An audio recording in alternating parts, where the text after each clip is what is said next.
saja membunuhnya, sebagian di antara para sahabat berpencar, pergi meninggalkan Mekah,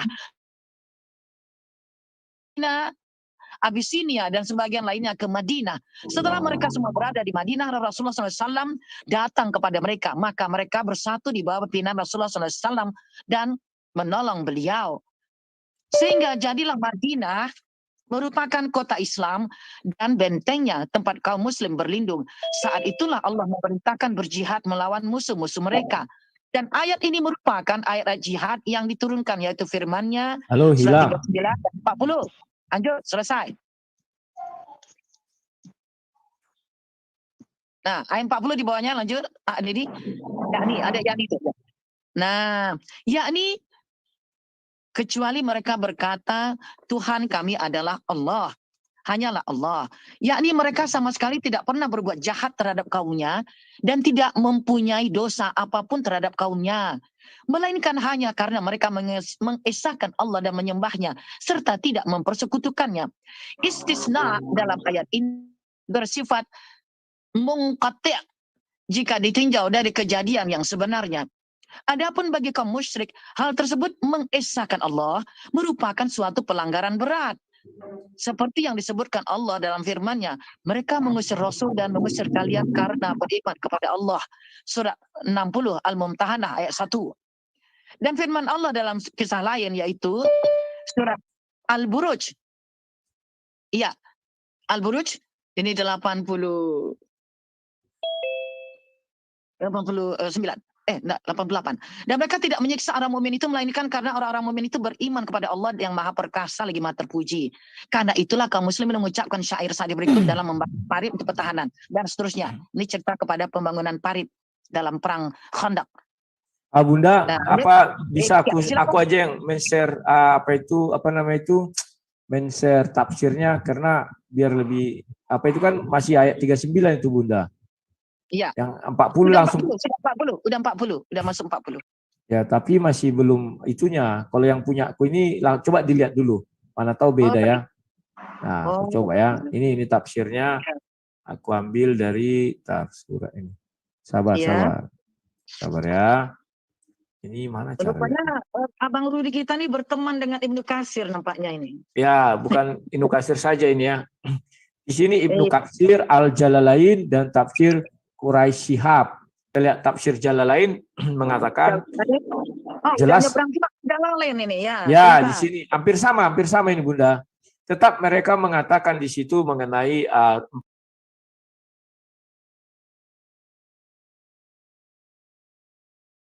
itu orang-orang yang dianiaya oleh orang-orang kafir dan dipaksa untuk meninggalkan kampung halamannya Mekah tanpa dosa kecuali untuk menemukan Allah dan menyembahnya. Seandainya Allah tidak memberikan kepada kebenaran, pembela-pembela yang akan selalu mempertahankan dan melindunginya dari kesewenang-wenangan orang-orang zolim. Niscaya kebatilan akan menyebar dan tirani-tirani akan makin luas dalam kesemenan mereka. Dan jika keadaan terus begini, para tirani akan berhasil membuka suara kebenaran, merusak gereja, biara, sinagog, dan masjid. Jadi suara kebenaran itu dikatakan dari tempat ibadah ini, yang merupakan tempat-tempat yang banyak dipakai untuk menyebut nama Allah. Allah telah berjanji akan menolong siapa saja yang menolong agamanya. Jadi jelas ya, tafsir Quraisy Shihab, tafsir Al-Jalalain juga sama. Nanti coba dibaca saja. Tafsir Quraisy Shihab itu Al-Misbah. Ya, tafsir Ibnu Katsir malah dijelaskannya. Ini per kata gini, contohnya Samawi. Samawi adalah tempat ibadat yang kecil yang dipakai oleh para rahib. Demikian menurut Ibnu Abbas, Mujahid, Abu A, ini disebutkan nama-namanya. Sedangkan Qutadah merupakan mengatakan bahwa Samawi adalah tempat peribadatan orang-orang Sabi'in. Menurut satu aja. Jadi ini lengkap juga menurut Syanunya. Ada sini. Jadi sini gereja. Sanadnya lengkap sanadnya ya. Ya, lengkap sini, lengkap. Coba tafsir Ibnu Katsir fokus ke yang paragraf terakhir itu, wa masajidu itu dari situ. Paragraf terakhir. Bang Rudi, paragraf terakhir. Ini sesungguhnya Allah benar Maha Kuat lagi Maha Perkasa. Ya. Yang masajidu dan masjid-masjid. Oh, masjid-masjid. Tafsirnya. Silahkan dibuka. Ini rumah ibadah ini Masjid-masjid yang mana itu? Ntar Bawah. belum. Bawah. Yahudi. Dia agak Bawah. terbalik ini. Bawah lagi. Bahwa ini kalau ini salawat adalah gereja orang Nasrani, dibilangnya kan? Iya, Nah, turun iya. lagi ke bawah. Berarti setelah itu. Nah, ini nih. Nah, Ini nih. Masa itu. banyak disebut Allah. Nah, ini Bahwa nih. salawat adalah masjidnya ahli kitab dan juga masjidnya kaum muslim. Hanya saja istilah masjid khusus bagi kaum muslim. Nah, itu untuk masjid. Nah, ini nih. Ini nih. Masa itu. banyak disebut Allah. Nah, ini Bahwa nih. salawat adalah masjidnya ahli kitab dan juga masjidnya kaum muslim. Hanya saja istilah masjid khusus bagi kaum muslim. Nah, itu untuk masjid. Nah, di sini memang ada yang di dalamnya banyak disebut nama Allah menurut satu pendapat damir yang terdapat dalam firman-Nya yang di dalamnya disebut merujuk kepada masjid karena lapas masjid merupakan lapas yang paling dekat dengannya. Ad-Dahla mengatakan bahwa semua tempat peribadatan di dalamnya banyak disebut nama Allah. Jadi sama saja semua bahwa tempat peribadatan itu di dalamnya banyak disebut nama Allah sekalipun masjid paling dekat katanya. Nah, ini. Ini boleh diturunkan share screen-nya biar saya yang share screen. Ya, baik. Silakan. Semua Sudah. punya hak di situ. Silakan. Sudah saya stop ini. Ya, udah. Sebagai informasi untuk tim penyangga, alhamdulillah sudah hadir Ustadz Yusuf El Kursi, nanti akan menjadi penjelasan ini. Silakan kita lanjutkan abang kita dari Bocah Angon, anak gembala bahasa Indonesianya. Abang anak gembala, silakan Bocah Angon. Bikin share screen ya, Bun. Mau saya screen, Pamanda Boy berkenan untuk izinkan Bocah Angon untuk saya. Oh, sudah sedang saya screen. Baik. Memang dalam sini kan seperti yang tadi saya jelaskan. Betul. Karena di sini karena Kecil ya. di sini Kecilnya. kecil ke suaranya, Bun. Ya, cuman ini kekecilan tulisannya, mungkin pemirsa sulit melihatnya. Dibesarkan barang. Iya itu. Cilik. Saya besarkan dulu. Nah, iya. Dikit lagi. Jelasin mengenai dopir. dalam bahasa Arab itu kan ada mudzakkar untuk tunggal, ada musanna untuk dua, kemudian ada jamak. Sedangkan untuk domir seperti huwa, huma, hum, hiya, huma, hunna. Nah, di sini menggunakan domir hiya yaitu untuk tunggal. Jadi secara tekstual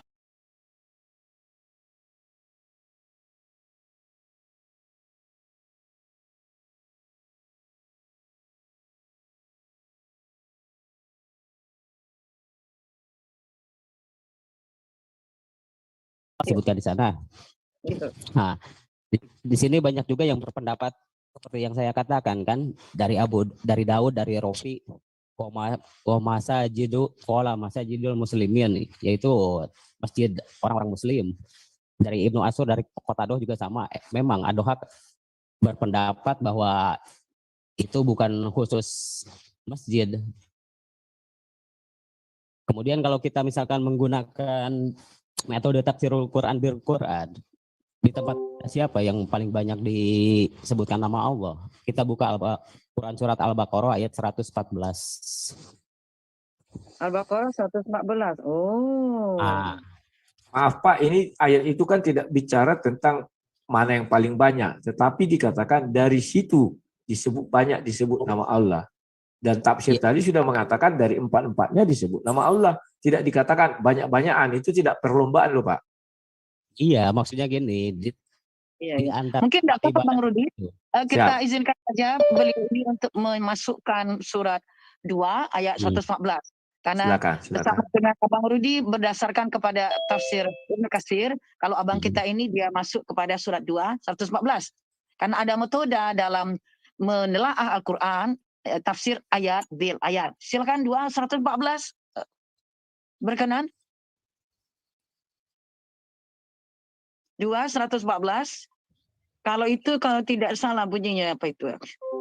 Wa ma aslama mimman mana'a masajidallahi ayyudhkara fiha. Nah, ada fihanya juga. Ayyudhkara fiha ismuhu wa sa'a fi kharabiha. Ulaika ma kana lahum ayyadkhuluha illa khaifin. Lahum fid dunya khizyun wa lahum fil akhirati adzabun azim. Iya. Dari sini kan Dan siapakah, ya, bisa dinaikkan? Dan siapakah yang lebih zalim daripada orang yang melarang di dalam masjid-masjid Allah untuk menyebut asmanya dan berusaha merobohkannya? Mereka itu tidak pantas memasukinya kecuali dengan rasa takut kepada Allah. Mereka mendapat kehinaan di dunia dan di akhirat mendapat azab yang berat. Apanya yang ingin Abang Bocah Gembala angkat dari kedua ayat ini? Hubungan keduanya. Apanya, nggih? Silahkan. ini kan tadi yang saya gugat itu mengenai pendapat Bang Rudi bahwa yang banyak disebutkan nama Allah itu di empat tempat ibadah menurut Bang Rudi. Sedangkan saya berpendapat itu hanya di satu tempat ibadah, yaitu di masjid saja.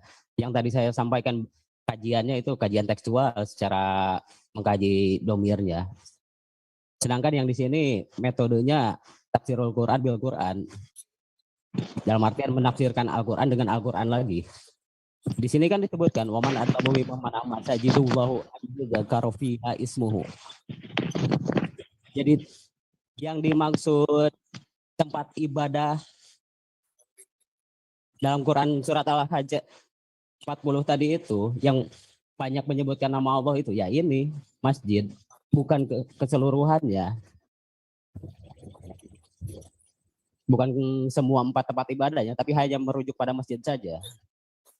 Izin Pak, kalau Oke. kita Menurut Abang anak gembala ini, itu sebetulnya kata banyak menyebut nama Allah itu dilekatkan, ditempelkan kepada bangunan yang paling dekat dengan lafaz Allah. Kalau kita lihat tadi dalam ayatnya, mundur 1, 2, 3, 4. 4 blok mundur adalah masjid. Lafaz Allah, kemudian mundur 4 blok ketemu lafaz masajidu. Lalu mundur lagi 5 blok ketemu lafaz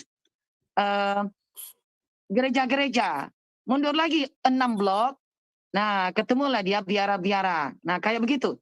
Jadi yang paling dekat, bloknya, posisinya paling dekat kepada lafaz Allah, itu cuma 4 blok jaraknya, yaitu masajidu. masjid, ya. Adapun blok yang melafazkan tentang gereja dan biara, itu ada pada blok berikutnya. Mundur lagi 5 blok, 6 blok.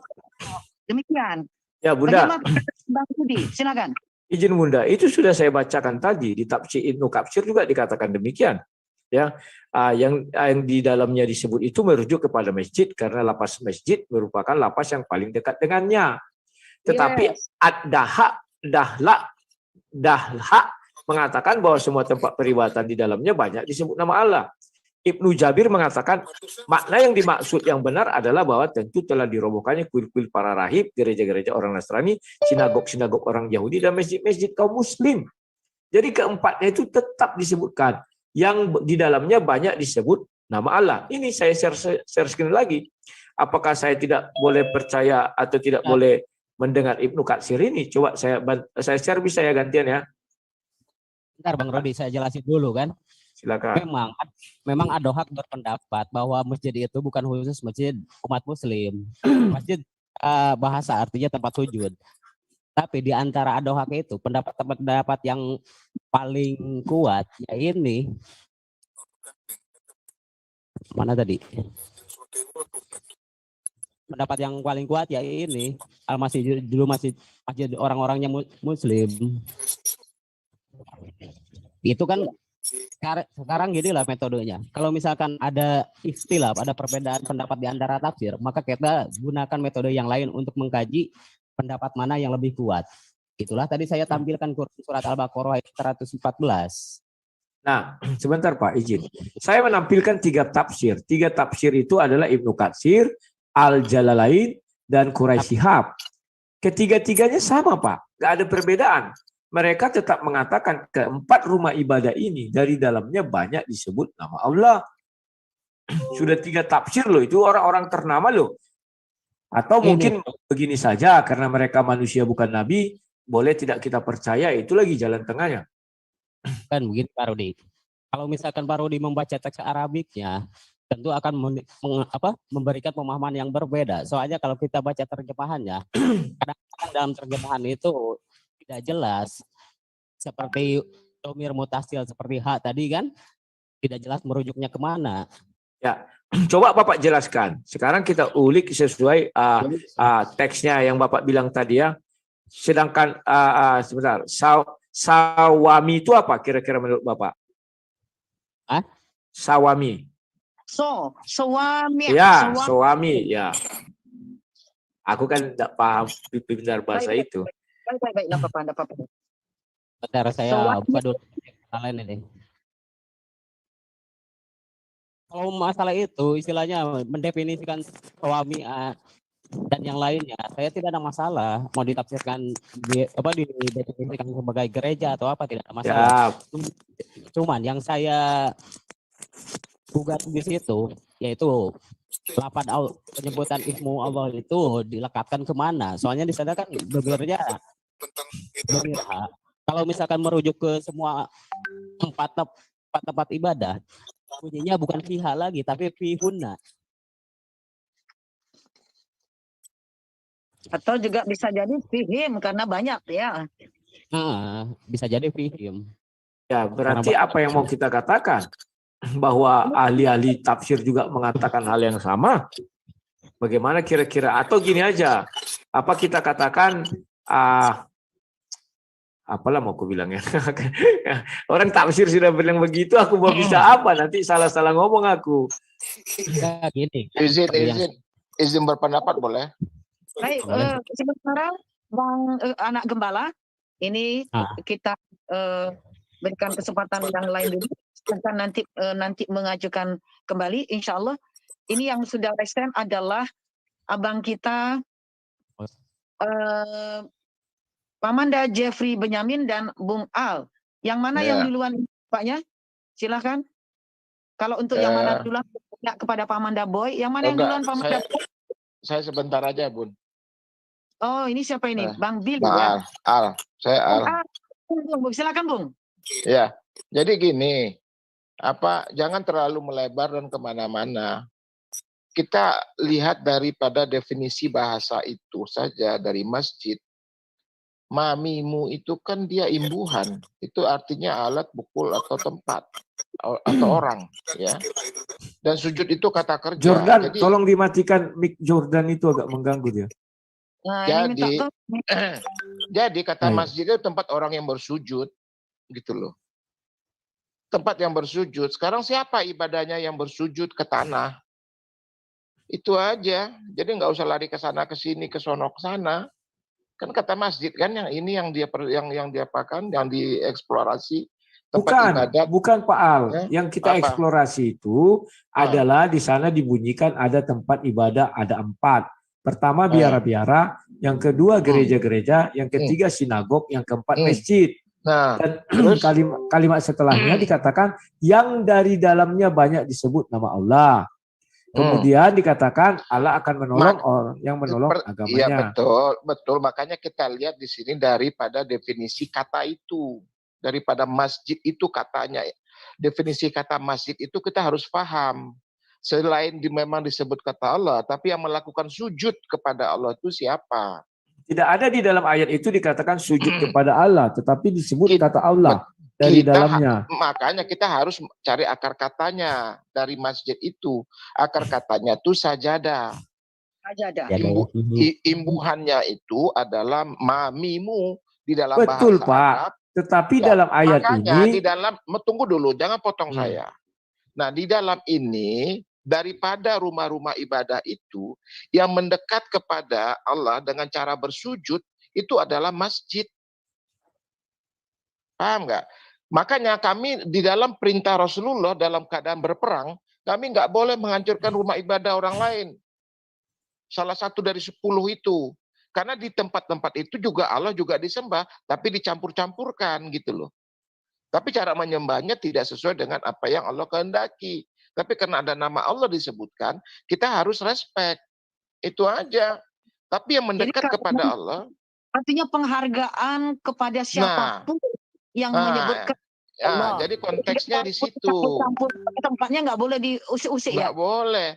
Nah, dilihat di gitu. dalam hadis, ada hadis dari Umar bin Khattab radhiyallahu anhu, waktu Umar bin Khattab sampai di Al-Quds, dia ditawarkan untuk sholat di dalam masjid, dia tolak kan? Saya nggak mau sholat di situ, saya sholat di luar sana. Dia tunjuk satu tempat, akhirnya para sahabat membersihkan. Dalam gereja, Bung, maksudnya dalam Ya, gereja. dalam gereja nggak mau Umar bin Khattab, karena Umar bin Khattab tahu kalau dia lakukan sholat di dalam gereja, nanti umatnya akan ngikutin gitu loh, akan campur-campur nantinya. Cari itu riwayat hadis itu ada.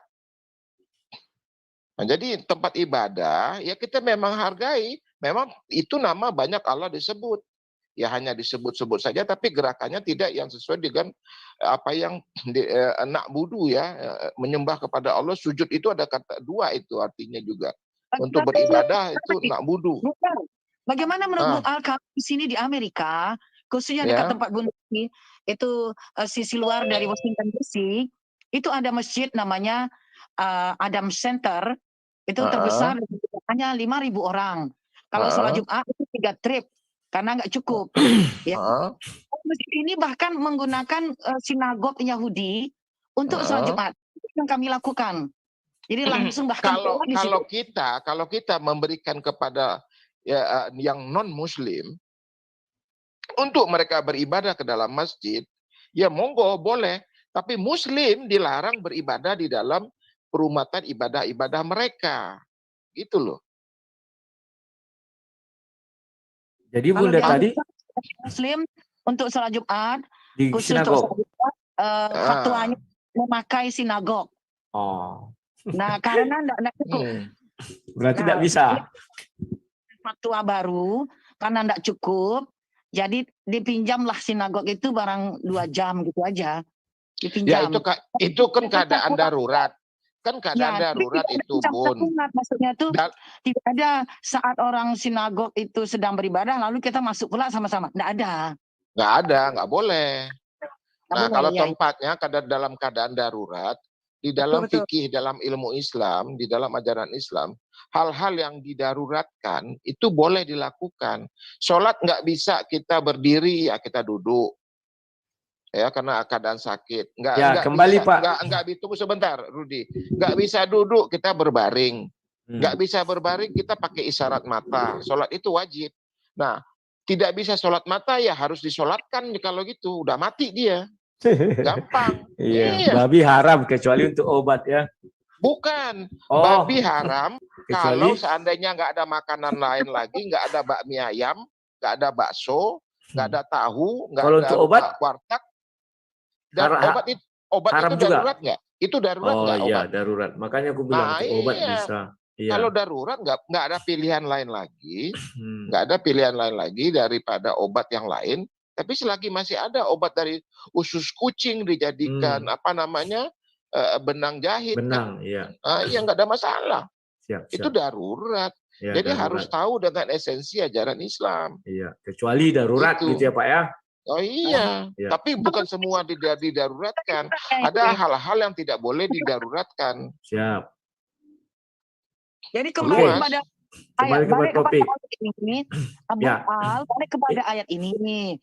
Menurut Bung Rudi, kalau Allah memfirmankan seperti itu bunyinya, pastilah ada maksudnya. Maksudnya adalah bahwa memang Allah mengakui adanya rumah-rumah ibadah seperti itu. Berarti kalau di sini dilafazkan tempat-tempat ibadahnya, bolehkah kita mengartikan ayat ini memberi isyarat keempat keyakinan itu adalah sama? Apa menurut itu? Enggak boleh. Tidak semua agama itu yang mengatakan semua agama sama adalah orang bingung. Kenapa saya bilang orang bingung? Agama itu nggak sama karena kitabnya berbeda, syariatnya berbeda, ya. Tapi semua agama mengajarkan kebaikan, tapi tidak semua agama itu benar. Nah itu yang benar. Nah sebentar ini Pak Pak Bungkam, Al. bungkam. Ya. Kalau begitu Pak, Allah menurunkan Taurat, artinya Tuhannya beda. Allah menurunkan Injil, itu beda lagi Tuhannya. Allah menurunkan Al-Quran, beda lagi Tuhannya. Apakah demikian? Itu kan menurut persepsi Anda. Tetapi Enggak, dalam saya enggak. Al-Quran, Bapak tadi enggak. mengatakan tidak sama. Padahal Betul. Tuhannya sama. Tuannya sama, kitabnya yang sudah dibengkokkan. Loh, kita jangan dulu bicara bengkok atau tidak bengkok, Pak. Makanya saya katakan, kalau Bapak bicara bengkok tidak Tidak semua bengkok, agama sama. Al-Quran pun tidak ada diperintahkan dituliskan. Pesannya sama. Barang siapa menulis, celakalah orang yang menulis Al-Quran. Kemarin kita sudah bahas. Surah 3 ayat 79 kalau nggak salah. Anda tahu nggak arti bahasa tuliskan itu dalam bahasa Al-Quran itu artinya apa? Apa arti kata tulis dalam Al-Quran itu apa? Ya saya nggak tahu, Bapak yang jawablah. Setahu saya definisi Kalau Anda nggak Al-Quran tahu, adalah, saya kasih tahu. sebentar. Kalau nggak, definisi Al-Quran adalah firman Tuhan yang diterima Jibril dan diturunkan dan disimpan di dalam hati Nabi Muhammad. Itulah definisi Al-Quran. Tak ada di luar itu. Kok ketawa? Buat apa Jibril menerima? Jibril itu bukan menerima, yang menerima itu Rasulullah. Bukankah Jibril yang menerima dari Allah dan membawa ke bumi untuk dimasukkan ke dalam hati Nabi? Allah tidak pernah berbicara langsung. Lihat ya. Saya mengirim dokumen ke Gosen untuk Rudi Yohanes. Ya, apakah saya yang menerima si Gosen? Menerima dari Bapak kan si Gosen. Anda yang menerima. Si Gosen dong. Gosen menyampaikan ke saya. Gosen itu hanya petugas. Iya, dia kan dia menerima dari Bapak. Yang menerima tuh Anda. Gosen dong, terima. Ini Pak, sini, saya terima. Saya berikan ke sana. Nah, kalau Bapak bilang menerima, Bapak bicara langsung kepada saya, ini baru saya langsung terima dari Bapak. Tetapi kalau melalui Bunda Bapak kirim itu, berarti Bunda menerima dari Bapak. Makanya definisinya Anda sudah keliru. Kok keliru sih? Untuk apa Al-Quran oleh Jibril? Untuk apa? Untuk disampaikan kepada Nabi Muhammad. Untuk apa Gosen menerima surat dari saya yang saya tujukan ke Rudi Yohanes? Untuk disampaikan kepada Rudi Yohanes, tapi dia tetap menerima dari Bapak, si Gosen.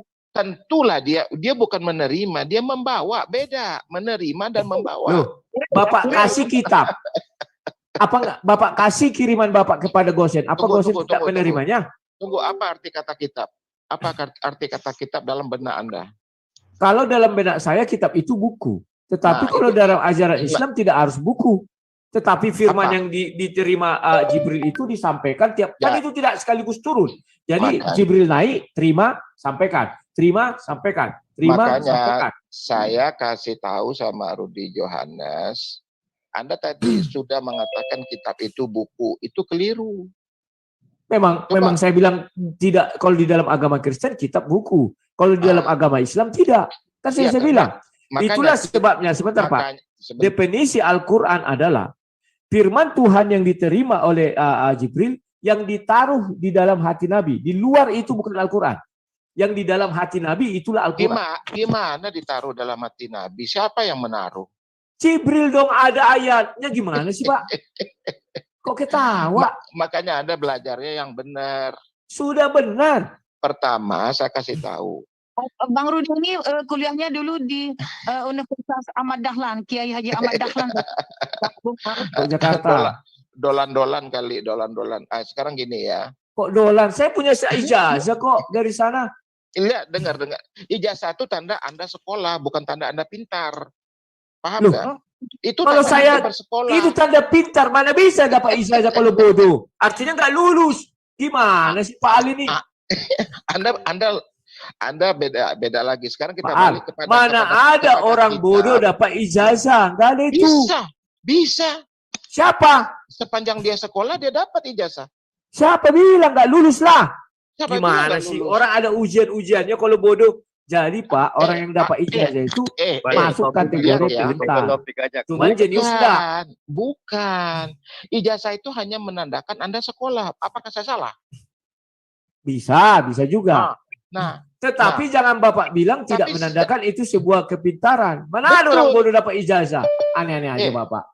Anda kan pernah sekolah. Anda kan sekolah, kata Anda. Berapa orang yang lulus dalam ujian pada saat Anda ujian? Tetapi orang pernah sekolah pun ada yang tidak dapat ijazah Pak. Contohnya orang bodoh yang Bapak bilang nggak lulus dia. Ada orang yang sekolah tidak dapat ijazah tapi dia pintar dari kamu yang dapat ijazah.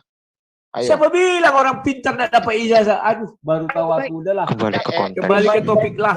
Kembali ke topik. ya. Ini namanya tamasya pemikiran. Ah, Sekarang kita tamasya. Coba lihat itu yang namanya yang menciptakan Apple ya. Siapa yang menciptakan Apple? Yang menciptakan Komputer Apple Allah Subhanahu wa taala. Bukan buah apel. Komputer Ya. Apple. Seluruh yang di muka bumi ini diciptakan Allah Subhanahu wa taala. Percaya nggak Bapak? Bukan buah apel. Iya, Apple laptop itu Allah Subhanahu wa taala yang menciptakan. Percaya nggak Bapak? Balik ke topik aja. Yuk. Jadi saya kasih tahu ya, kata-kata kitab itu, kata-kata kitab, ya kata-kata kitab itu terdiri dari 3 huruf. Kataba itu artinya tulisan. Jadi bukan buku. Anda mengambil literasi Arab untuk kekristenan. Jadi kitab Anda artikan buku, itu salah. Ya, kitab tulisan. Terus Nah, berarti jadi- Al-Quran mengatakan apa? Nabi Muhammad Apa? diberi kitab. Mana buku, mana tulisannya? Tidak ada. Aneh-aneh aja. Kalau nggak ada tulisannya, kenapa jadi mushaf, jadi buku di toko-toko buku sekarang? Pak, tolong buka ayatnya. Di mana dikatakan, di sana dikatakan, contohnya Nabi Isa. Di surah 19, Maryam ayat 30. Aku membawa kitab Injil. Berarti bawa tulisan. Mana ada tulisan itu? Betul, yang dibawanya tulisan di dalam hatinya. Tulisan kok di dalam hati? Itu ucapan yang dalam hati, Pak. Berarti hati ini digores pen aja nih. Kembali ke konteks. kembali ke topik ini. Udah ya, kembali ke topik aja lah yang lain. Nah, Kembali ke topik. RY. Ini di chatting saya lihat Bang Dodi dapat istilah baru. RY. RY, Rudi Yohanes. Surat Dulu 20 RYH. itu menyatakan bahwa kalau Allah mencantumkan tempat-tempat ibadah agama lain, berarti Allah mengakui agama lain itu. Nah, ini menurut Bang Rudi, surat 22 Al-Hajj ayat 40. Selamat datang, itu teman-teman yang lain dan juga ada siapa tadi, entah siapa namanya, terakhir barusan masuk Samuel. Kan, teman-teman, lanjut yang berikutnya, ketiaknya udah kasihan capek itu. Ya, Yang silakan yang lain lah. Ada Pak Jeffrey dan Bung Doni Rapture. Ya, silakan. Kang Doni Rapture atau Pamanda Jeffrey Benyamin, monggo. Yang mana duluan, silakan. Baik, terima kasih banyak Bunda. Assalamualaikum warahmatullahi wabarakatuh. Waalaikumsalam, Pamanda, silakan. Bisa ditampilkan Anissa 125. Nah, ini sekarang tamasya ayat. Anissa 125. Ini kita urusan tamasya nampaknya nih Bang Rudi. Tadi tamasya kuliah. Sekarang tamasya ayat ini. Dadah. Iya. Bang Rudi, Anda dipanggil dengan RY sekarang. Ya, enggak apa-apa. Dulu itu RYH. Rudi Yohanes Tegalung. Sekarang RY. Anissa berapa tadi, Bun? 125. Ya. Iya. Yang bersama dengan arti bahasa Latinnya, biar Bang Rudi Kalian juga bisa melihat. Ya. Baik. Apa yang mau Pamanda angkat di sini? Silakan. Jadi saya tampilkan ayat ini karena sebenarnya kita sekarang ini berbicara tentang agama samawi. Ya, yang mengenai nama Allah di dalam rumah ibadah, memang dari sebelum ada dunia ini hingga berakhir dunia ini, itu nama Allah itu tetap satu, yaitu nama pencipta itu satu, yaitu Allah. Dari dulu pun yang merubah-rubah itu adalah manusia, yang merubah kitab, dari situlah berubah nama-nama Tuhan sesuai dengan keyakinannya. Tahan sebentar, Komanda. Mohon kepada partisipan yang agak menyumbang kegaduhan suara di background, tolong kiranya mungkin apa headset dicabut atau bagaimana, atau mikrofonnya ditutup dulu. Lanjut Pak Manda, silakan, karena mengganggu, kasihan teman-teman di YouTuber itu protes. Nggak bisa dengar katanya. Nah, ini udah bersih, silakan Pak Manda, silakan. Baik, Bunda, terima kasih. Jadi saya ulangi lagi bahwa sengaja ayat ini saya tampilkan karena dipersoalkan tentang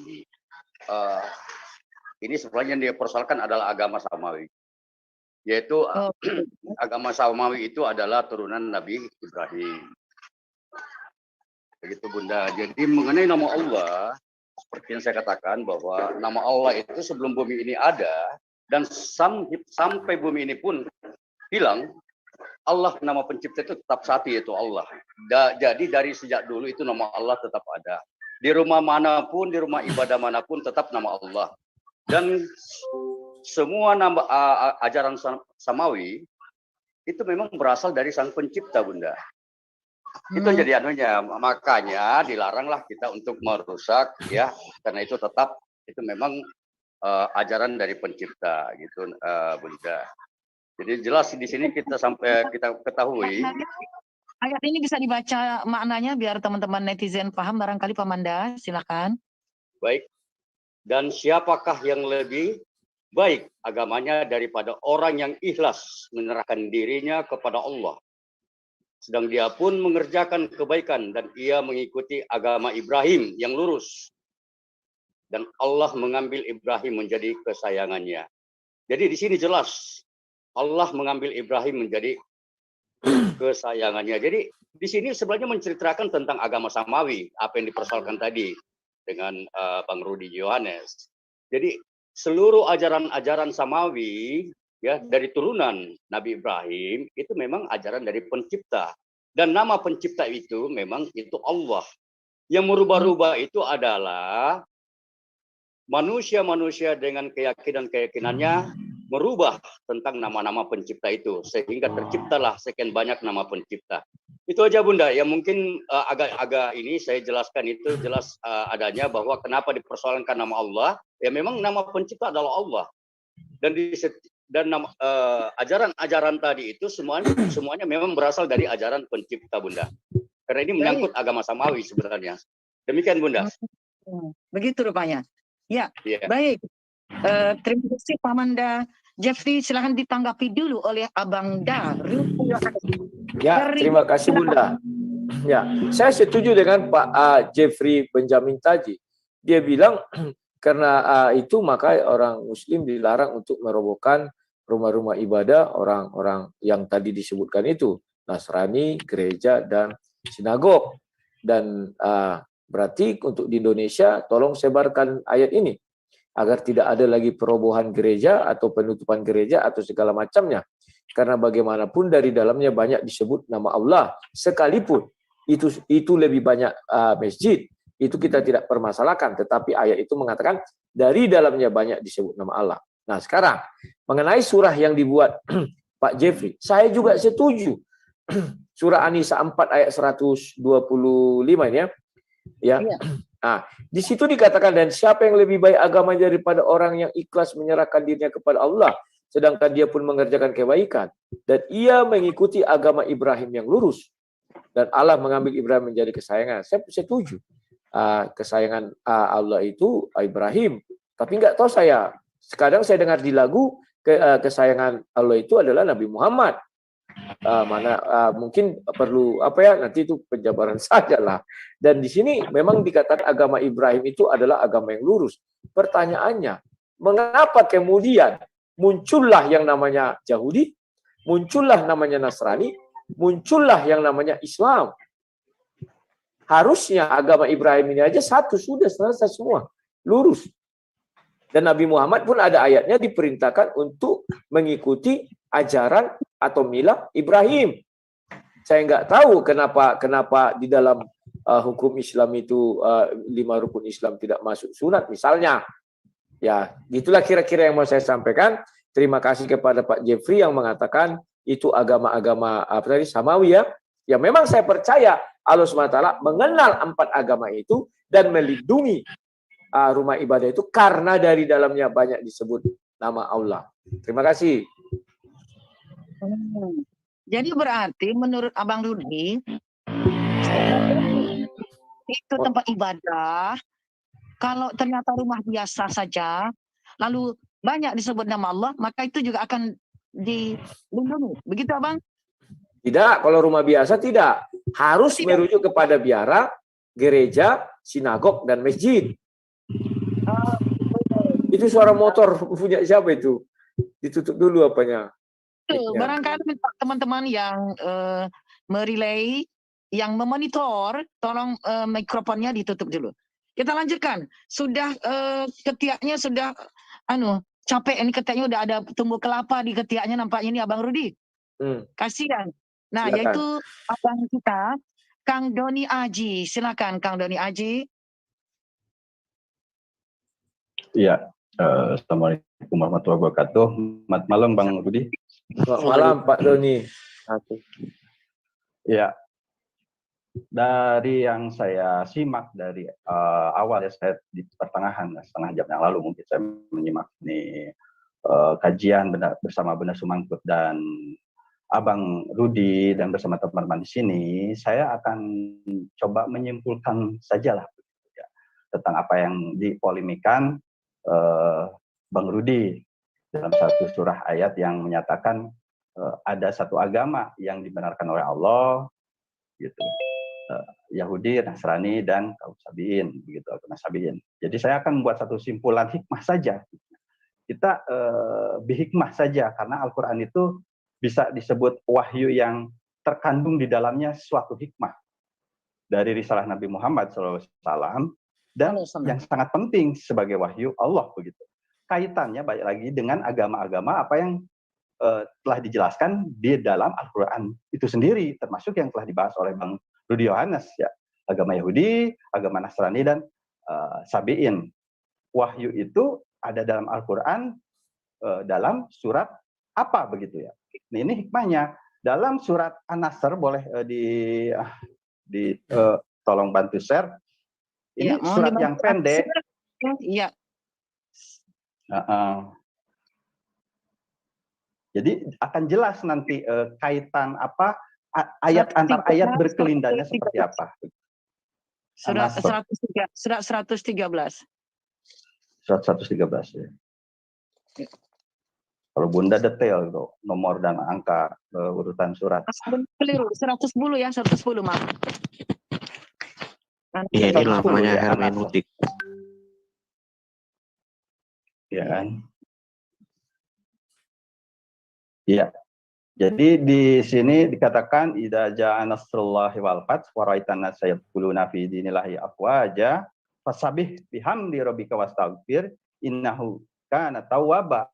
Artinya apabila telah datang pertolongan Allah dan kemenangan, engkau akan melihat manusia berbondong-bondong masuk agama Allah. Gitu. Maka bertasbihlah dengan nama Tuhanmu, dengan Tuhanmu, dan mohonlah ampunan kepadanya. Sungguh Dia Maha Penerima Tobat.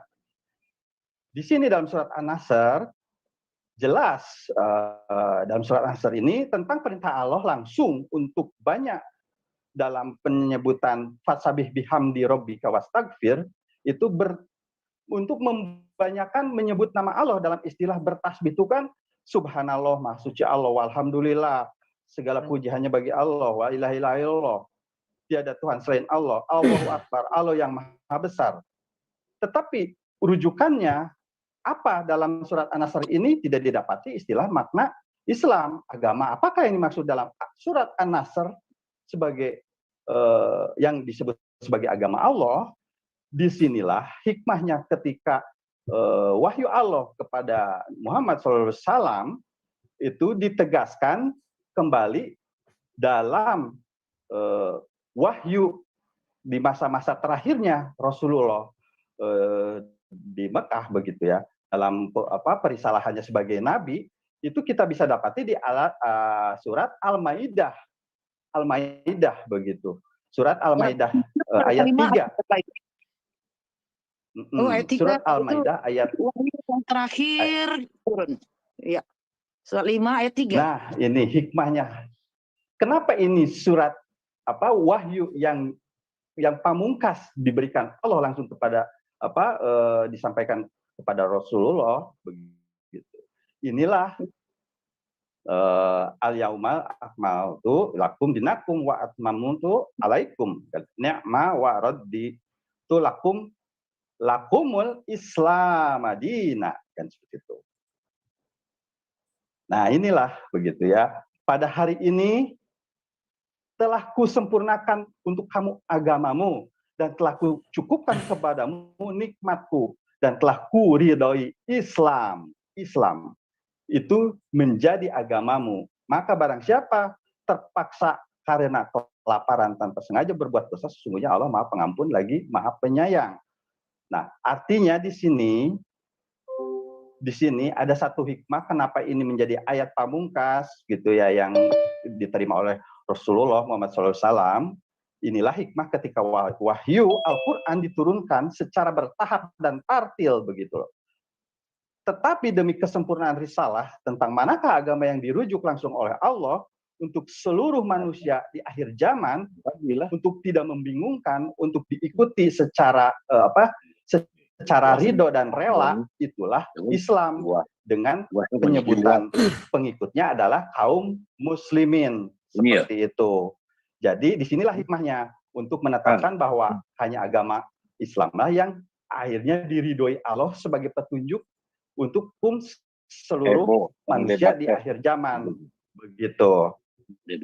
Nah, mungkin itu yang bisa saya tambahkan sebagai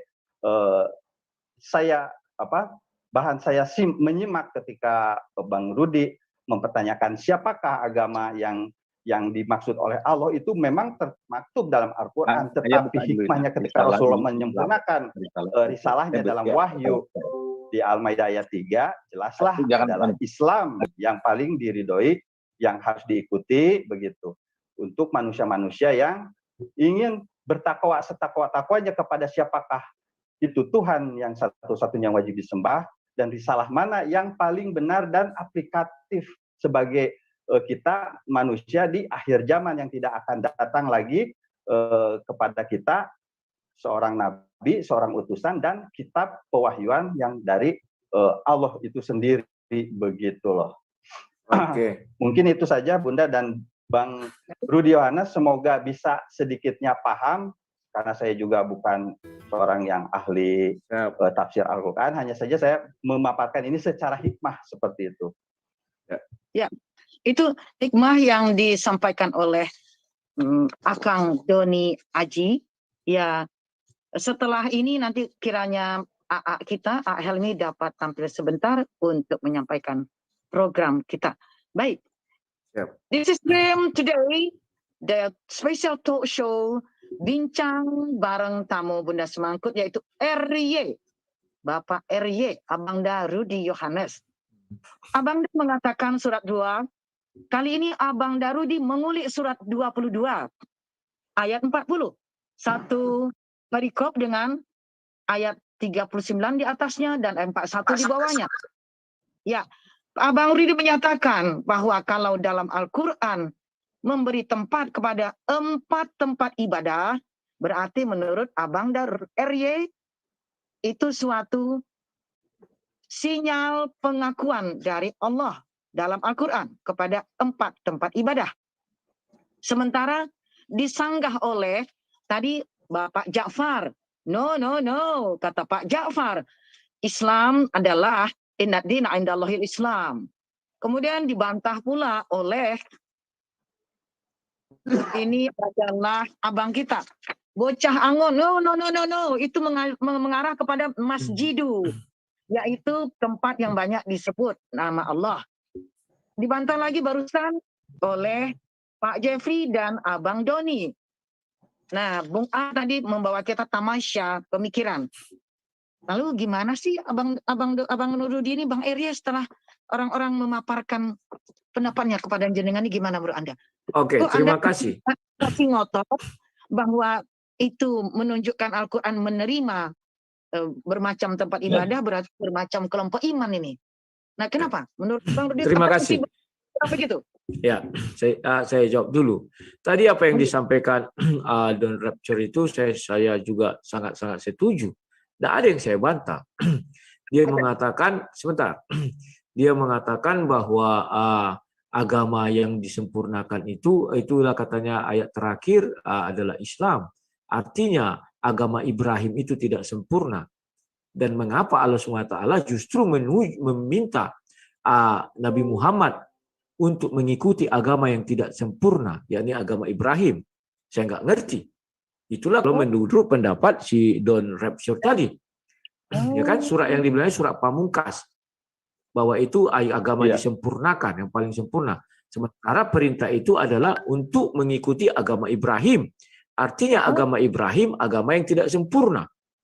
Sehingga harus sempurnakan. Hebat kali Abang Rudi, kita ini ternyata sangat dalam mengambil. Iya. Abang Rudi dalam menarik premis sesuatu dari sesuatu. Dari pikirannya sendiri itu. Nah, Kok dari pikiran saya? Tadi Rapture mengatakan ini ayat pamungkas, di mana dikatakan di sana bahwa agama yang disempurnakan telah sempurna. Disempurnakan itu maksudnya kita sudah sampai di penghujung. Nah, Kita itu kan sekarang kita bukan di zaman Ibrahim lagi. Paripurna. Sekarang kita bukan di zaman Ibrahim lagi. Nah, Apakah itu Anda maksud hidup di saya, zaman Bang Rudi. Abraham? Apakah Anda hidup Apa di zaman yang kita Ibrahim bisa sekarang? dapatkan ketika zaman Abraham apa zaman Musa, kita ingin mengetahui tuntunan agama seperti apa ajaran Allah ketika kita berniaga, berdagang, begitu, udah beda. atau dalam melakukan suatu hukum-hukum sosial. Justru itu menurut pikiran kalian bahwa Abraham tidak ada hukum itu. Lihat, Allah sendiri memerintahkan Nabi Muhammad untuk ikut agama Ibrahim. Agama Ibrahim, sorry, bukan Abraham. Tidak pernah Allah mengatakan untuk kepada Nabi Muhammad menciptakan agama baru. Tidak ada. Tetapi ikutlah agama Ibrahim. Artinya agama Ibrahim itu sudah sempurna, baik tentang perdagangan, pemerintahan, segala sesuatunya. Masa Allah menurunkan agama tidak sempurna? Lucu kali. Bukan, yang kau keliru mengertikan memahaminya. Yang disembah sama Ibrahim alaihissalam itu siapa? Nah, itulah sama. Jadi hanya soal penyembahan saja. Sementara kok soal itu saja? Sementara disuruh ikutlah agama Ibrahim yang Hanif. Iya, Hanif itu lurus artinya. Iya, lurus. Itu sudah lurus, kenapa harus dibuat agama baru lagi yang lurus? Siapa yang agama baru? Loh, siapa yang buat kan agama tadi baru? dia bilang penyempurna. Artinya yang itu kan kurang sempurna. Kita di ujung, kita sudah sampai di penghujung. Ada nggak selain Rasulullah, ada nabi lain lagi nggak yang sukses? Semua nabi sukses. Siapa bilang ada nabi yang nggak sukses? Kok akhir-akhir ini kulihat kalian pemikirannya aneh. Ada yang tidak sempurna, ada yang sempurna. Saya bilang 1400 tahun yang lalu Rasulullah sudah mengajarkan Al-Quran. Ada nabi lain lagi nggak? Saya sudah Nabi Muhammad. Menurut agama Islam nggak boleh ada yang lain. Ahmad Muzadek, Lia Eden, tuh banyak. Tapi apakah dia menemukan agama yang benar begitu? Siapa satu lagi itu? Ali Baba. Ahmadiyah. Iya. Mirza Ghulam Ahmad. Kalau Ahmadiyah itu nabi yang dikloning. Nabi yang dikloning. Ya memang tidak ada lah. Makanya aku bilang tidak akan ada nabi dalam iman Islam setelah Nabi Muhammad. Itu nggak boleh kita karang-karang, nggak boleh kita tambah, tidak boleh kita kurangi. Makanya apa yang disembah oleh Ibrahim alaihissalam, apa yang disembah oleh Musa alaihissalam, berarti hanya sembah aja. Ikan syariatnya itu sesuai dengan masing-masing masanya. Iyalah, berarti masa Ibrahim itu adalah agama yang tidak sempurna. Masa itu Musa kan itu agama. Kok itu kan pengertian. Tadi si Rapture bilang disempurnakan. Gimana arti definisi sempurna? Menyempurnakannya itu beda. Menyempurnakannya itu syariatnya sudah diselesaikan oleh Rasulullah. Berarti dulu belum selesai, gitu. Selesai untuk umat saat sekarang. Loh, sedangkan Nabi Muhammad diperintahkan untuk ikut agama Ibrahim. Artinya agama Ibrahim itu up to date. sampai zaman Nabi Muhammad pun agama Ibrahim itu up to date, berlaku. Berlaku. Gimana sih? Ya sudah. Siapa yang membaca doa? Siapa yang membaca nama Ibrahim alaihissalam dalam doa ketika duduk di antara dua sujud? Hanya Muslim. Nah, Apa itu kalian salah satu membaca? hikmahnya. Ya, Betul. apa kalian Begitu, membaca Bang. nama-nama Ibrahim dalam doa-doa Anda? Ya sudah, kalau kamu bilang Nah. harus mengikut agama Ibrahim, berarti tidak ada penyempurnaan agama. Bukan tidak ada, syariatnya berbeda, boy. Soal syariat dari tadi Kok syariatnya berbeda? Kan ini loh, Nabi Muhammad hidup di tahun 610 ketika diangkat jadi Nabi. Maka Allah SWT memerintahkan yang 610 ini kan up to date ini. Firmannya kan 610 sampaikan, ikutlah mila Ibrahim. Artinya mila Ibrahim itu masih berlaku sampai 610. Kok ujuk-ujuk kalian bilang langsung disempurnakan syariatnya? Kurang aneh. Berarti tawa sih. Kalau justru Nabi Muhammad itu yang menyempurnakan syariat dari nabi-nabi terdahulu. Nah, kalau itu kamu bilang Didi Wijaya, artinya ngapain Allah menyuruh Nabi Muhammad untuk ikut yang kurang lengkap? Kan lucu, yang kurang sempurna. Itu agama Ibrahim disuruh ikut. Buka Al-Maidah 48 coba. Silakan Al-Maidah buka. 48 kamu share screen itu, Bang Rudi. Silakan Apa admin, buka, silakan. Jadi kami itu mengimani Al-Maidah berapa? 48, Al-Maidah 48. Saya suka banget ayat itu. Silakan buka. Pak Dedi meminta kepada Bang Rudi gagal ini loh. 88. Coba Al-Maidah 48 itu apa Bang Rudi? Sini saya. 58. Al-Maidah 48, Al-Maidah 48 tuh ya sudah sini saya. Kami itu umat muslim mengimanin kitab-kitab sebelumnya, hanya saja kita tidak mengimanin isi kandungannya karena isi kandungan dari kitab terdahulu itu sudah tidak otentik lagi. Nah, ini lagi tambah kalian menambah-nambahi kitab suci kalian. Mana ada dibilang hanya mengimani judulnya, tidak mengimani isinya. Apa? Makanya itu justru Mana ada? Mana ayatnya hanya mengimani judulnya, tidak mengimani isinya? Coba dari mana? Coba tunjukin. Saya Apanya? Apanya yang dari mana? Apanya yang dari mana? Tadi kan dirimu mengatakan mana ada, tunjukin dari mana ada. Ya, aku menanya kalian, kasih ayatnya di mana Allah memerintahkan kalian hanya beriman kepada judulnya saja, tidak isinya. Kok unik? Jadi kalian tidak beriman Musa itu membela laut. Kalian tidak beriman bahwa Musa membuat 9 tulah. Jangan melebar ke mana-mana, kita fokus di situ. Lah itu kan zaman lama. Bukan zaman lama. Lihat yang disebut dengan ahli kitab itu siapa di dalam Al-Quran. Ya jelaskan saja, nanti saya timpali. Siapa ahli kitab? Siapa ahli kitab yang disebut di dalam Al-Quran? Ya jelaskan. Ya kan katanya kau punya ijazah dari Ahmad Dahlan. Ya kau jelaskan, nanti aku bertanya sama kau. Jelaskan, ahli kitab siapa? Ahli kitab siapa yang dimaksud ahli kitab? Siapa yang banyak ditegur di dalam Al-Quran itu? Tetapi kamu disuruh untuk belajar kepada ahli kitab. Ahli kitab yang mana?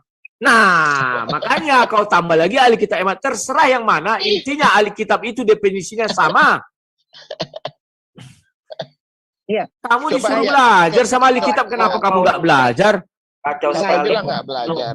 Ahli kitab yang dibangkokkan, ya nggak mau lah kamu. Sangat kacau sekali malam ini saya perhatikan loh. Kenapa? Sangat kacau sekali pemahaman Anda. Itu nggak kacau, itu sudah sesuai jalur logika yang tepat. Logika yang itu logika Ingat, yang agama Ibrahim itu agama yang up to date.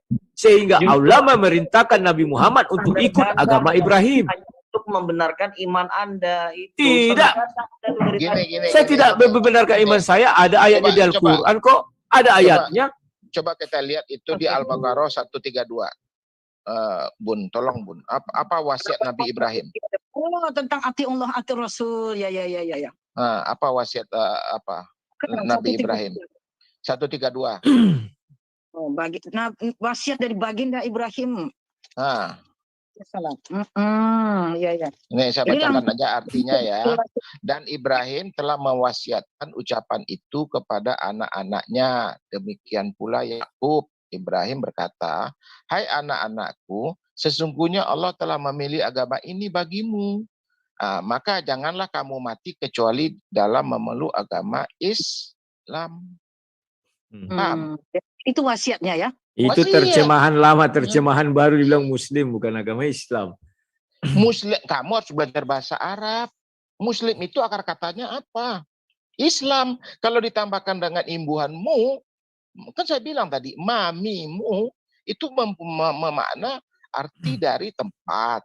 Kayak masjid, sajadah, masjid, Jadi, izin Pak. Apa? Kalau Bapak bilang itu agama Islam, maka syarat memeluk agama Islam Bapak tahu nggak? Syarat kamu katanya berijazah dahlan. Makanya saya tanya Bapak karena saya berijazah dahlan. Syarat memeluk agama Islam harus mengucap 2 kalimat syahadat. Terus? Jadi pengacara aja, Rudi. Ya selesai. Di luar itu tidak bisa dikatakan Islam, agama Islam. Betul. Pengacara aja. Karena semua nabi-nabi itu Islam. Nah, apakah semua nabi mengucap 2 kalimat syahadat atas nama Nabi Muhammad? Pada saat zamannya dia mengucapkan itu. Pada saat atas itu. Nama Nabi Muhammad? Bukan. Atas nama siapa? Pada saat Rasul saat ini. Pada waktu Nabi Isa alaihissalam, dia menyebutkan juga itu syahadat. Atas nama siapa Nabi Isa bersyahadat? Bersyahadat itu kan ada di 17 ayat Yohanes 17. Jangan Yohanes. Itu Bukan. kitab yang sudah diubah-ubah. Jangan ambil-ambil yang sudah diubah, yang sudah ternoda. Oh, jadi Itu- kau itu mengaku kitab orang lain. Tunggu Berarti dulu. Bang Rudi sudah Berarti kau mengakui ya bahwasanya Bang Rudi itu Bible-nya sudah berubah berubah-ubah ya. Buang Memang aja harus kitab diakui dari Al-Quran sudut pandang Islam.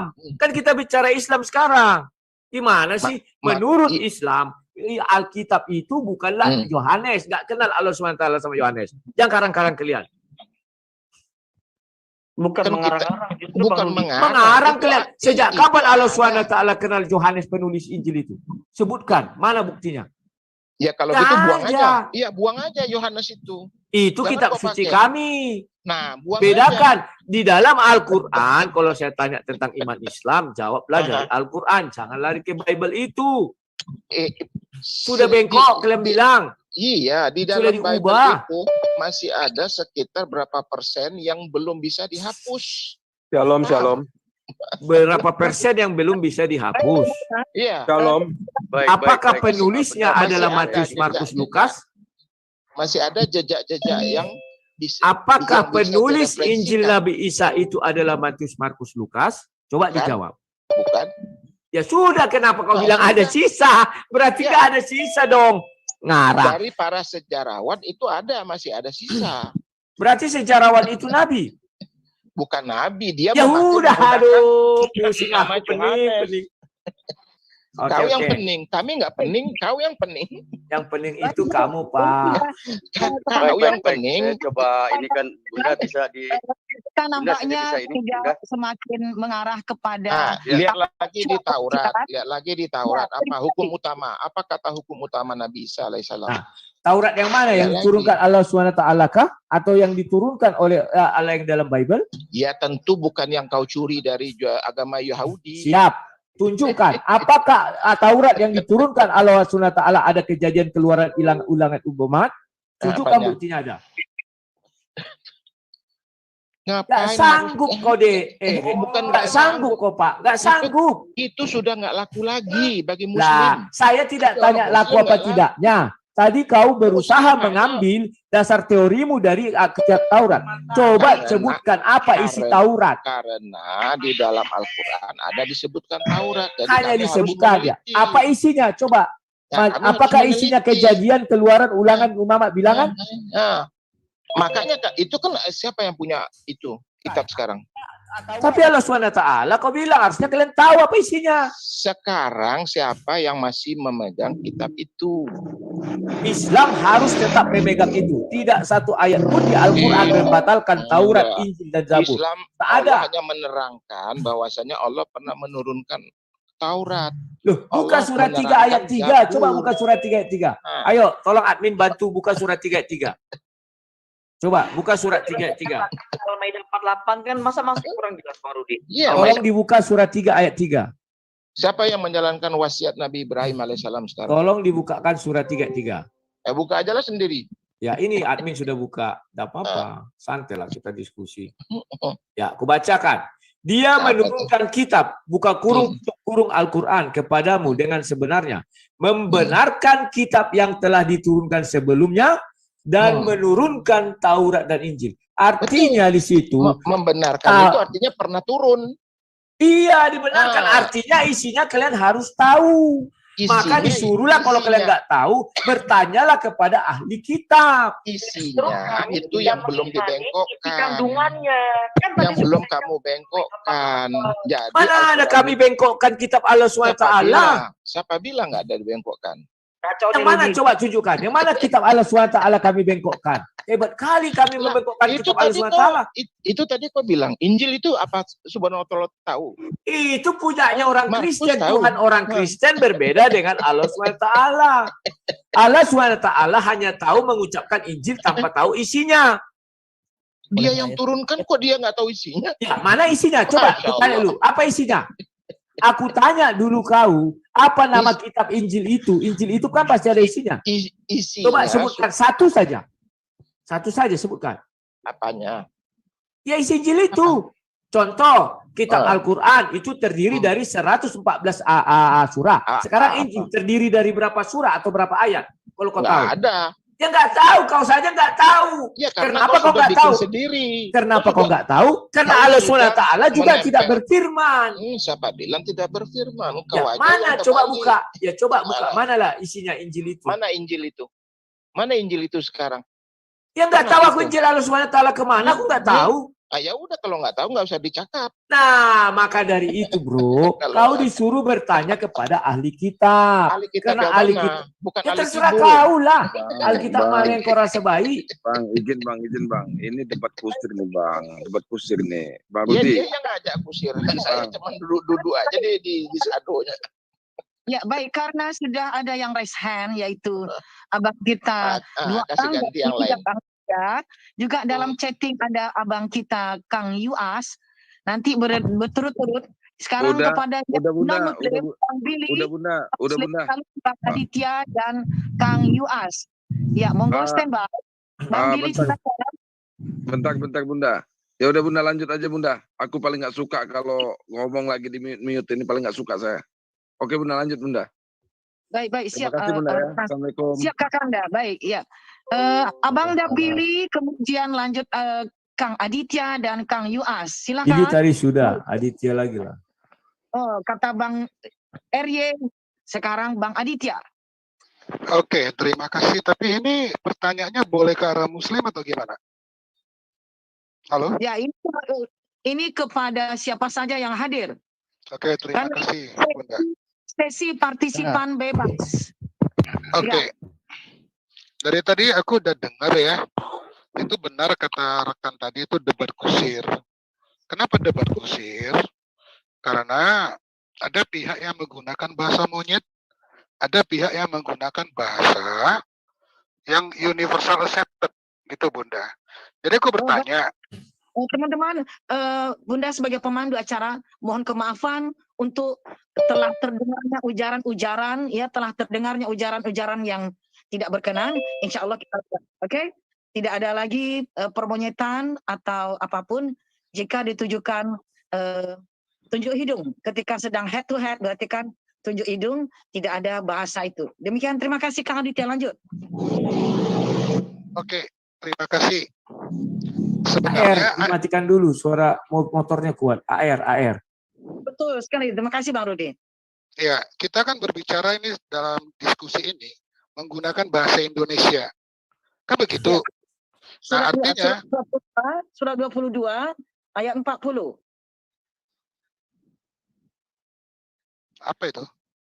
Bahasanya Itu surat 22 ayat bahasannya. 40. Bisa dilihat. Ini saya rangkumkan kesimpulannya. Menurut Bang Yohanes, mengapa Al-Quran mencantumkan tempat ibadah dalam surat ini? Menurut Bang Rudi berarti Al-Quran mengakui perbedaan iman di dalam ayat ini. Lalu dicanggah oleh abang ini, abang ini, abang ini, dan seterusnya. Silakan, menurut Anda bagaimana Bang Aditya? Silakan. Oke, jadi kalau bagi aku, ketika kita membaca tafsiran terjemahan Quran oleh Kementerian Agama RI yang Ya. menggunakan bahasa Indonesia, itu ya, dan Ya. mendengar dari pihak Bang Rudi dan juga dari rekan Muslim, sepertinya Ya. menurut aku itu yang inline dengan bahasa Indonesia dalam versi KBBI, Kamus Besar Bahasa Indonesia. Itu Baik. ya seperti apa yang disebut Bang Rudi. Masalahnya makanya tadi aku coba bertanya, apakah kita boleh menggunakan kecerdasan? Apakah kita boleh menggunakan data yang valid yaitu KBBI dan yang lain? Apakah kita boleh menggunakan hal-hal yang bersifat universal accepted? Itu aja Bunda, terima kasih. Oh, jadi berarti jenengan tidak menanyakan sedikit pun tentang bahasan topik kita pada hari ini? Sebenarnya, di dalam pertanyaanku tadi kalau dijawab baru aku bertanya, apakah kita menggunakan parameter yang sama? Itu aja. Itu KBBI, logika yang universal accepted, atau yang lain gitu loh. Karena Ya, kita baik. bicara pakai bahasa Indonesia. Boleh saya tanggapi sedikit, Bunda? Tidak ada yang memakai bahasa asing dari tadi, Kang Aditya, mohon dicatat. No one ada using other language, bahasa lain, kecuali barusan saya sampaikan. Ini memang suatu talk show yang Bunda Semangkut Pandu dari tanah kebebasan Amerika dalam bahasa Indonesia. Kalaupun ada yang memakai bahasa lain, maka kita minta menerjemahkannya. Tetap koridor bahasa Indonesia. Kalau disebutkan tentang KBBI, Kamus Besar Bahasa Indonesia, jika Al-Quran mempunyai lafaz-lafaz, contoh tadi disebutkan, ya, masjidu itu tempat bersujud, diterangkan kenapa menjadi tempat bersujud, karena dari kata sajadah itu kata kerja. Kalau ditambah imbuhan mamimu, maka menjadi tempat atau orang. Itu saja, tidak ada yang dari tadi menyalahi bahasa Indonesia. Kalau ternyata pendapat, pemikiran Bang Rudi yang diekspresikan untuk surat 22 ayat 40, menurut Abang Rudi, ini sinyalemen dalam Al-Quran yang menerima keragaman iman. Nah, itu saja yang dibantah oleh teman lain. Menerima dalam artian menurut Akang tadi, Kang Abang Ja'far, kata Pak Cik kita itu toleransi. Menurut yang lain lagi, itu mengarah kepada siapa yang paling banyak menyebut nama Allah. Lalu Bunda katakan, ayat ini sekaligus menjadi suatu nubuat, karena di atas dikatakan banyak menyebut nama Allah. Biara, sinagog, masjid. Ini semacam adanya nubuat di dalam surah yang diangkat Abang Rudi. Tentang apa? Tentang jumlah kelompok iman di masa sekarang. Sekitar 1400 tahun yang lalu, 1500 tahun yang lalu. Maknanya di ayat 22-40, biara duluan disebut. Memang hari ini, kita tahu. Lalu, baru gereja, baru sinagog, dan terakhir masjid. Walaupun ini kitab Al-Quran yang diimani, dilaksanakan oleh kaum muslimin, Allah letakkan nama masjidnya belakangan. Mungkin ini semacam suatu nubuat kalau menurut Bunda. Jadi dari tadi kita pakai tetap parameter bahasa Indonesia. Lanjut, ada yang mau ditanyakan tentang surat ini, Abang Aditya, silakan. Ya, Surat terima 22. kasih. Ya, itu tentang masjid kan begitu. Tapi kan ada ikatannya. Termasuk Ibrahim, termasuk ahli kitab, termasuk yang sebagainya. Kan begitu, Bunda. Itu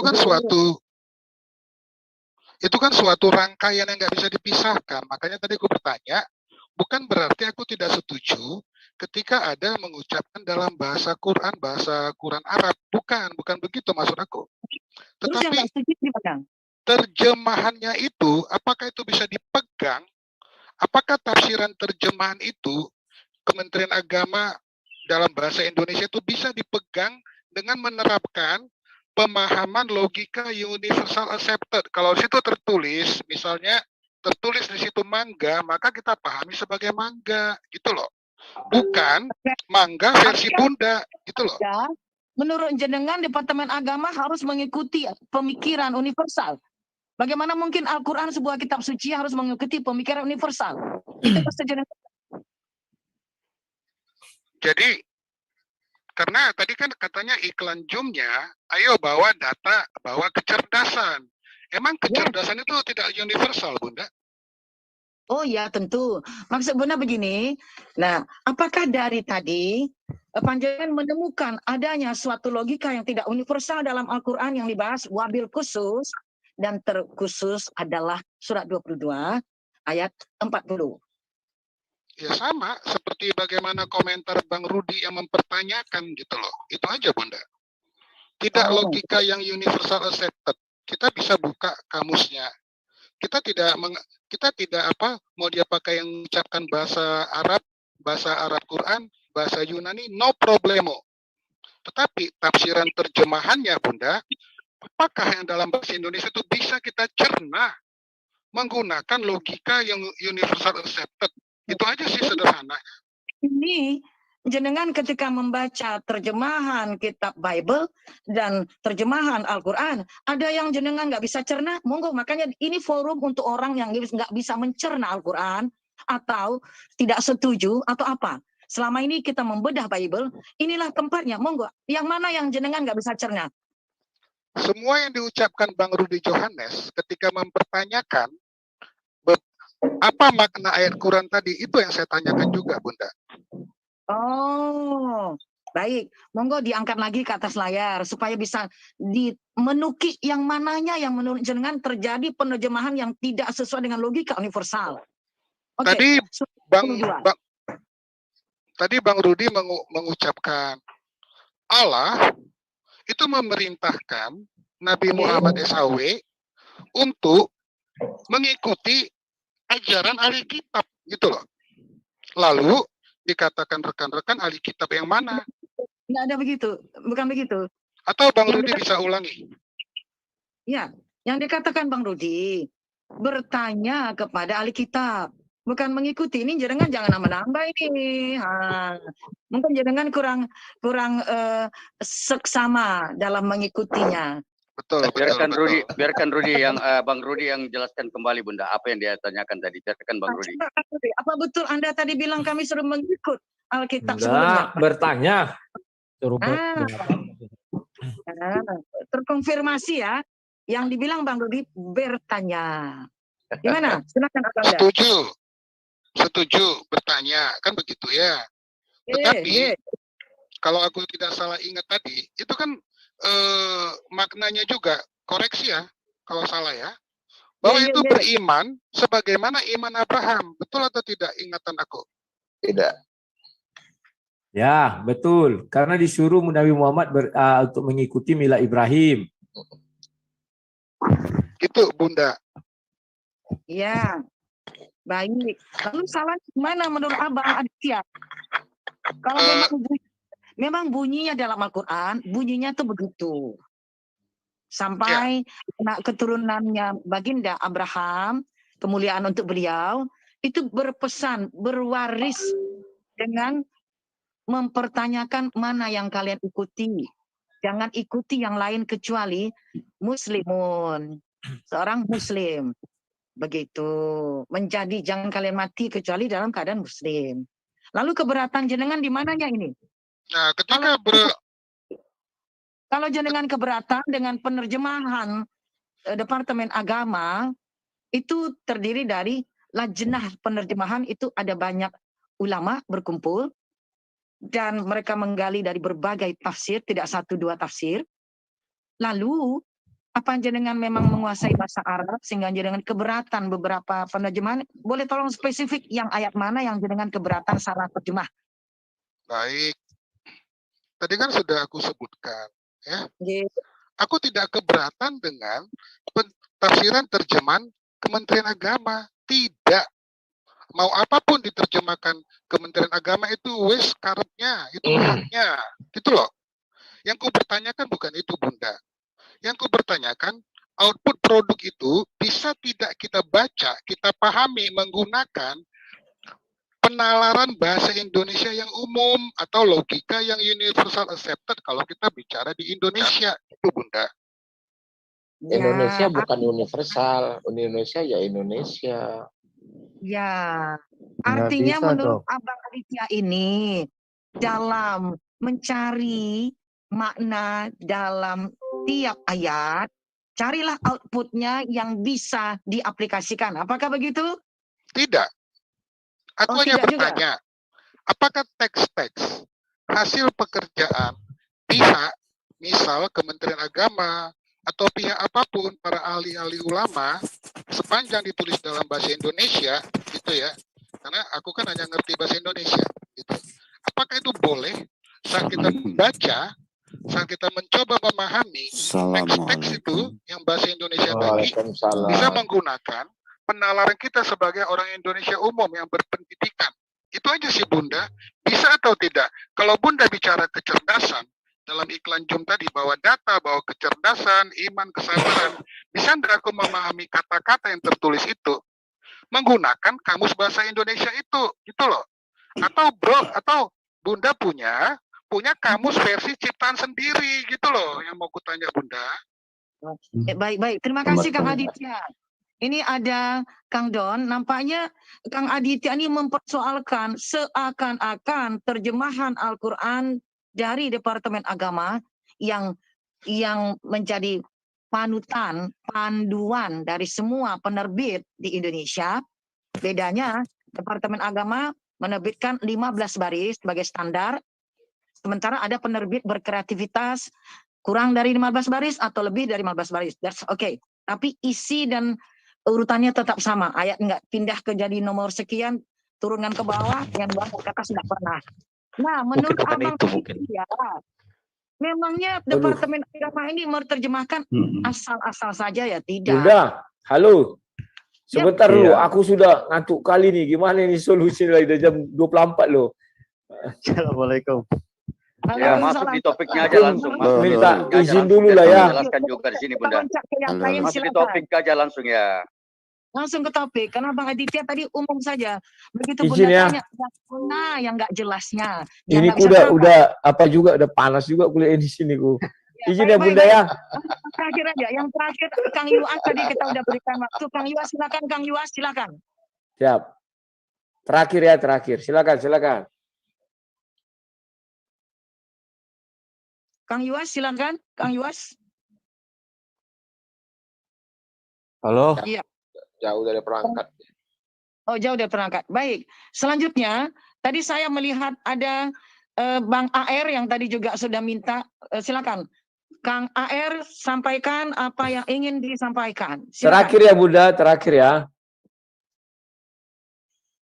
Bang AR. Mari Jo.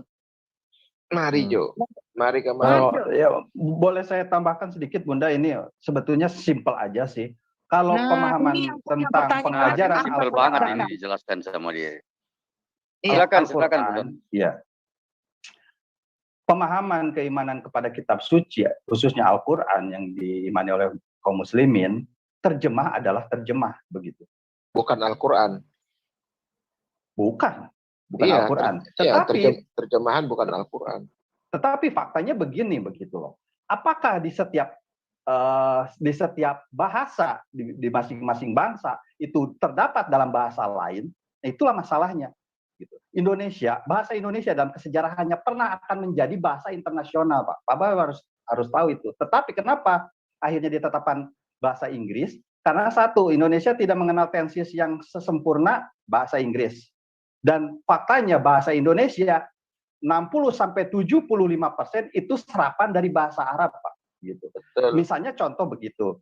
Nah, misalnya hamil dalam bahasa Arab itu maksudnya pembawa, pemikul, pengangkut.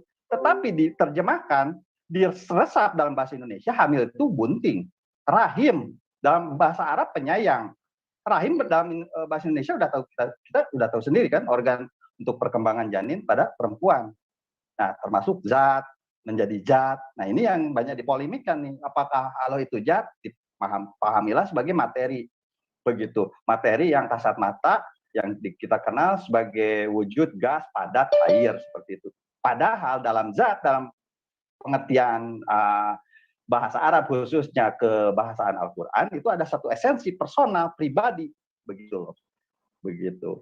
Nah, artinya ketika ada pertanyaan, apakah tidak bisa dipahami secara universal, think of universal begitu, berpikir bisa, tetapi dalam koridor konteks-konteks mana dulu, begitu loh. Karena balik lagi, konsep Al-Quran adalah Al-Quran, begitu loh.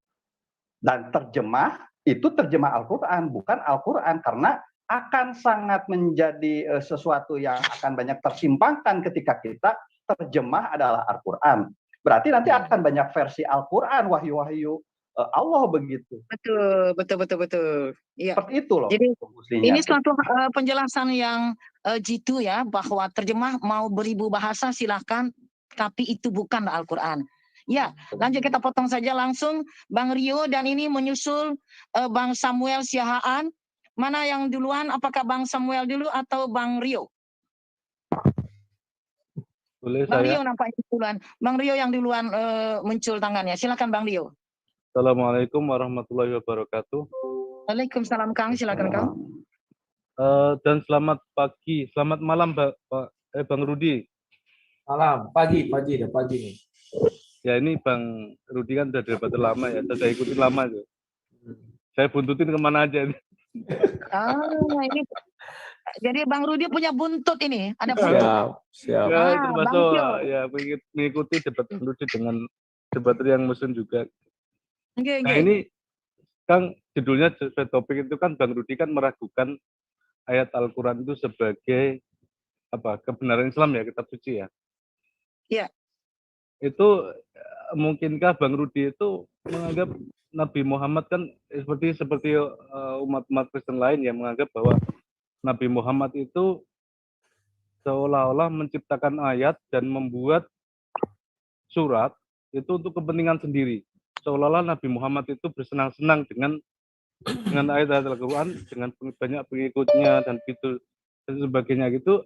Saya melihat komen-komen dari orang-orang non-Islam ya, terutama yang dari Kristen itu, Nabi Muhammad itu sukanya poligami, mengajarkan Nabi yang poligami, terus sukanya berperang.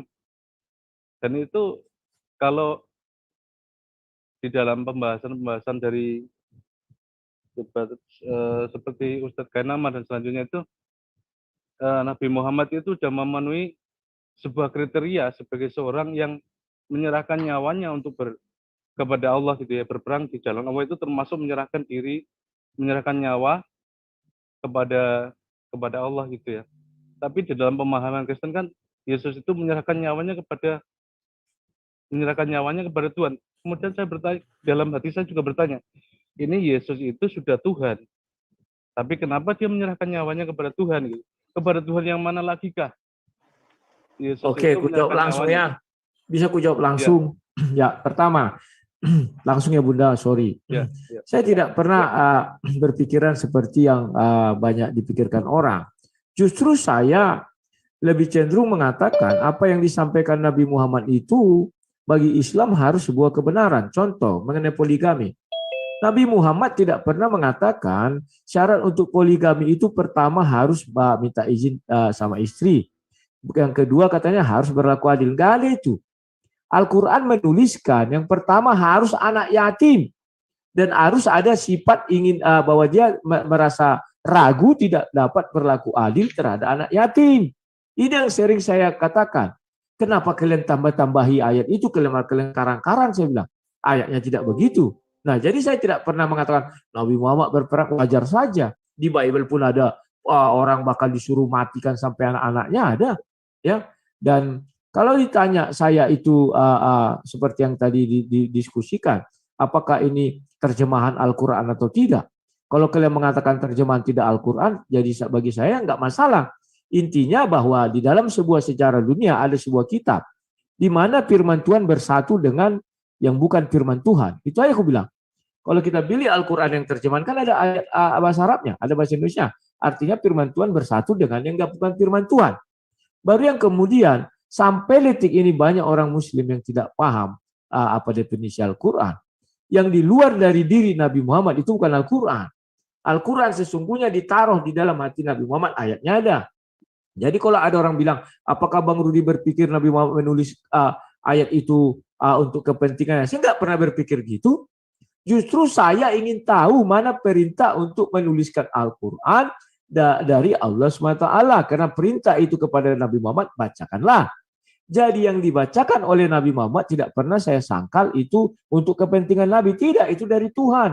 Tetapi yang sekarang ini yang berupa kitab ini, itulah baru menjadi pertanyaan kita. Apakah seluruh yang di hati Nabi itu sudah tertuang ke dalam kitab itu? Siapa yang bisa tahu? Mungkin itu yang bisa saya sampaikan Bunda. Mohon izinnya, aku udah subuh, aku udah capek sekali. Ya, tapi tadi poligami itu nggak ada yatim itu yatim itu nambah-nambahkan. Saya nggak nambah, buka ayatnya. Sorry, ini harus saya luruskan. Jangan saya nanti dituduh. Lihat itu poligami itu adalah solusi dan itu harus berlaku adil. Kalau tidak berlaku adil cukup satu saja. Nggak ada kata yatim itu di Anisa ada. Lihat, aku share. Jangan kamu bilang saya mengarang-arang. Bukan mengarang. Jangan digabungkan dari ayat. Sebentar, lihat. Ini ayat 3-nya. Dan jika kamu khawatir tidak mampu berlaku adil terhadap hak-hak perempuan yatim. Ketawa lagi, udah salah ketawa. Oke, selamat malam ya. Aku izin dulu. Bukan poligami, itu Anissa. Ini saya bertanya. Itu Anissa yang saya buka tadi, kan Anissa 3. Gimana sih buka? Tolong admin bukakan Anissa 3 biar jangan jadi fitnah. Makanya itu belajar dulu admin tolong dibuka Anissa 3. Ini nih, Anissa 3. Ini Anissa loh. Dan jika kamu khawatir tidak akan mampu berlaku adil terhadap hak-hak perempuan yatim. Jadi kalau ini dasarnya orang untuk poligami. Bukan dasarnya minta izin istri, tidak laku adil. Enggak. Oke, sekian nanti ya. Bukalah Anissa 3. Itu surah 4. Tunggu sebentar, dibuka dulu Anissa biar jangan jadi fitnah. Ada abang kita Samuel Syahaan. Dan jika kamu takut tidak akan dapat berlaku adil terhadap hak-hak perempuan yatim. Titik, selesai. Oke, jangan pergi dulu lah. Sebentar dulu aku. Ini saya Bang Samuel Syahaan. Aku sudah ngantuk sekali, Bro. Kan dari kemarin aku bilang batasanku hanya sampai jam tengah 12. Aku cuma sebentar lah, Jadi ya silakan. Habis aku tanya, mau cabut nggak masalah. Oke, ini aku mau bertanya nih. Tadi aku dengar premis dari seorang Muslim kalau nama Allah adalah nama Tuhan, begitu ya, ya? Kalau Allah itu adalah proper name, bukan predikat name. Nah, sekarang saya mau tanya sama teman Muslim atau saya tanya sama Bunda. Yahya sama Zakaria yang tertulis di dalam Al-Quran itu orang dari suku mana, dari bangsa mana? Saya tanya dulu. Baik ya. Itu bangsa Arab dengan bangsa Israel lebih dulu mana ya? Bang Samuel, kita ini bahasan yang bersumber dari Al-Quran. Itu tolong disebutkan di ayat mana Anda dengan ngambilnya. Ini memang saya tanya dulu. Bersumber dari Al-Quran. Oke, maka saya tanya dulu. Adakah nama Zakaria dan Yahya disebut dalam Al-Quran? Ada tentunya ya. Sekarang pertanyaan lanjutan. Zakaria sama Yahya ini orang apa? Bangsa mana? Orang Bani Israel. Bani Israel. Arab, tapi mereka itu sudah berkolaborasi dengan Arab, Bang. Nggak masalah. Arabnya kan Zakaria dan Yahya kan di zaman kitab Perjanjian Lama belum ada bangsa Arab.